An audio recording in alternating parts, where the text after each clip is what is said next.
नमस्कार। 21 फरवरी 2022 के दिन भारतीय समय के अनुसार देर रात को रूस और यूक्रेन के घटनाक्रम में एक बड़ा मोड़ आया।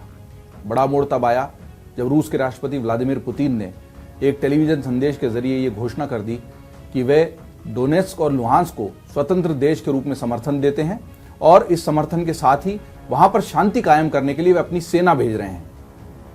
अब ये मुद्दा बहुत बड़ा इसलिए है कि डोनेत्स्क और लुहांस्क पूर्वी यूक्रेन के जिस क्षेत्र में आते हैं उसको डोनाबास कहा जाता है।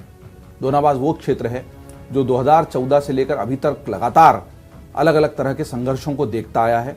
दरअसल 16 मार्च 2014 को एक जनमत संग्रह के जरिए डोनाबास के नीचे दक्षिण में स्थित एक छोटा सा स्वतंत्र क्षेत्र है यूक्रेन में जिसको क्रीमिया कहा जाता है। वो क्रीमिया जिसको 1954 में निकिता क्रुश्चेव ने यूक्रेन को दे दिया था। 16 मार्च 2014 के जनमत संग्रह के बाद, जिसको लेकर भी कई तरह के विवाद हैं, पर वो बाकायदा रूस में शामिल हो गया क्रीमिया का हिस्सा। उसके बाद पूर्वी यूक्रेन के ये डोनाबास क्षेत्र जो है वहां पर लगातार अलगाववादी ताकतें बहुत प्रभावी रहीं। संघर्ष हुए जिसमें अभी तक 14,000 से ज्यादा लोग मारे जा चुके हैं। इस संघर्ष ने अलग अलग रंग देखे। इसमें यह कहा गया कि रूस ने हमेशा अलगाववादियों का हथियार और पैसे से समर्थन किया है।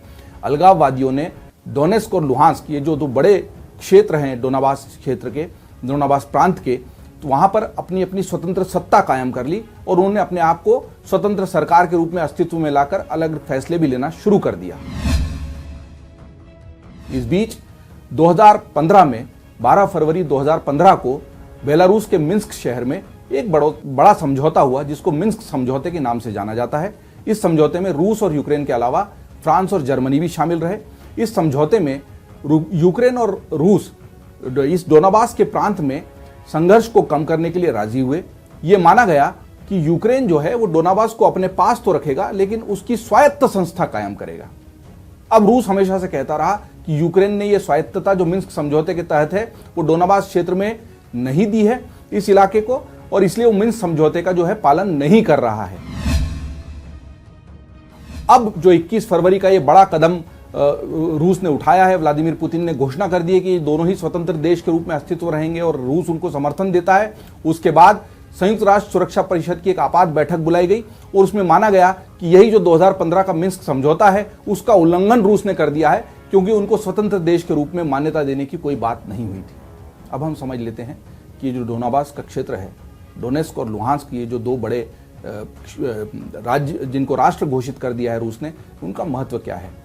दरअसल यूक्रेन जो भौगोलिक स्थिति उसकी है, आप ध्यान से नक्शे पर अगर देखें तो वो सोवियत संघ का जो विघटन हुआ है 1991 में, उसके बाद एक ऐसा बड़ा क्षेत्र है, एक ऐसा बड़ा स्वतंत्र राष्ट्र है जो पश्चिम में बहुत अंदर तक यूरोप के भीतर धंसा हुआ है और उसका पूर्वी सिरा रूस से लगता है। रूस हमेशा से चाहता है कि वो पूर्व के प्रभाव में, रूस के प्रभाव में रहे और वो सामरिक दृष्टि से, वैचारिक दृष्टि से, अपने नीतिगत दृष्टि से पश्चिम के पास न जाए।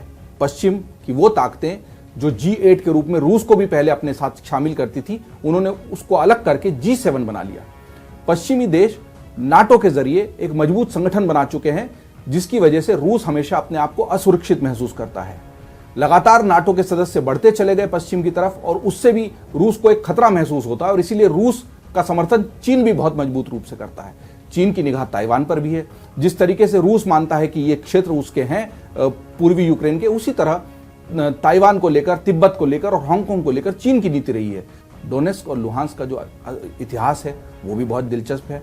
दोनों बहुत प्राचीन शहर हैं, ऐतिहासिक महत्व के शहर हैं और जो सोवियत संघ था उस दौरान इस पूरे डोनाबास प्रांत में कई तरह के बड़े महत्वपूर्ण औद्योगिक उपक्रम स्थापित किए गए।